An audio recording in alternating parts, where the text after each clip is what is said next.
everyone, I'm Miss Danielle. Today we're going to be reading Creepy Pair of Underwear by Aaron Reynolds, and I'm reading this book with permission from Simon & Schuster.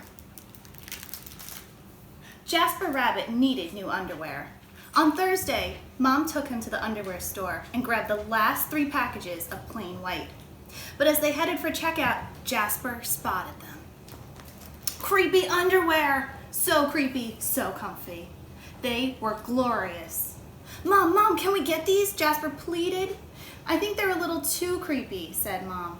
They're not creepy, they're cool, said Jasper. I'm not a little bunny anymore. I'm a big rabbit now. Mom agreed to buy 1 pair.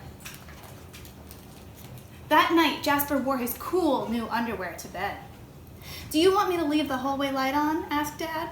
Dad, I'm not a little bunny anymore, said Jasper. I'm a big rabbit now. His dad shut the door, and that's when Jasper noticed. The underwear glowed a ghoulish, greenish glow. He closed his eyes. He pulled up the covers. He buried his face in his pillow, but it didn't help. He could still see that ghoulish, greenish glow. Jasper leaped out of bed and put on a pair of plain white. He stuffed the creepy underwear into the bottom of his laundry hamper. He finally fell asleep. But when he got up the next day, he was wearing the creepy underwear. Jasper threw them into the garbage can. He was still a big rabbit. He wasn't scared of anything. But he was done with scary underwear.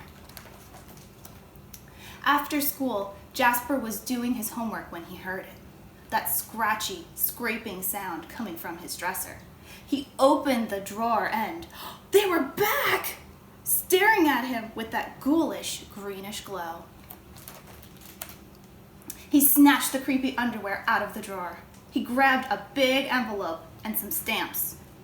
Bye-bye, scary underwear, he said, dropping the package into the mailbox.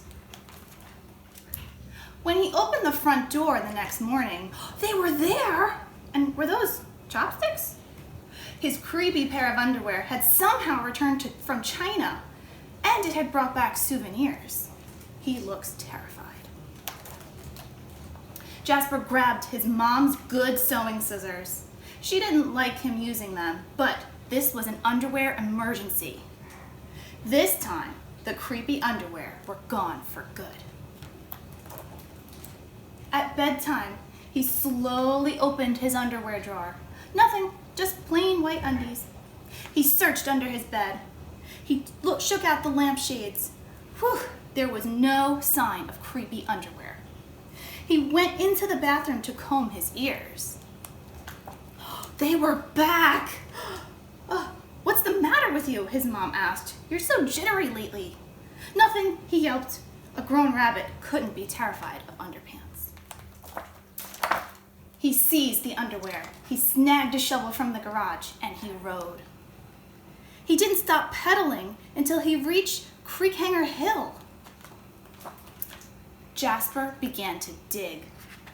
He dug until his hole was dark and deep and 100% underwear proof. He dropped the underwear in. They gleamed from the bottom, that ghoulish, greenish glow, but not for long. When he got home, Jasper crept to his dresser. They couldn't be in there. There was no way, right? He reached for the handle. He peeked in. Nothing, just plain white. Jasper smiled and turned out the light. Oh my goodness, it looks so dark. There was just one problem. It was really dark in there, even for a big rabbit. Jasper turned on the light. He looked at his non-glowy pair of plain white. He knew what he had to do. The creepy underwear were a little bit muddy, but they still filled the room with that ghoulish, greenish glow. The next day, Jasper gathered his allowance money and went to the underwear store all by himself, just like a big rabbit. That night, Jasper wasn't scared at all. As he laid down to go to sleep, he smiled. And so did his underwear, because they had finally found someone who wasn't scared. of creepy underwear. Oh my goodness, that's so many underwear. The end. Bye everyone, we'll see you next time.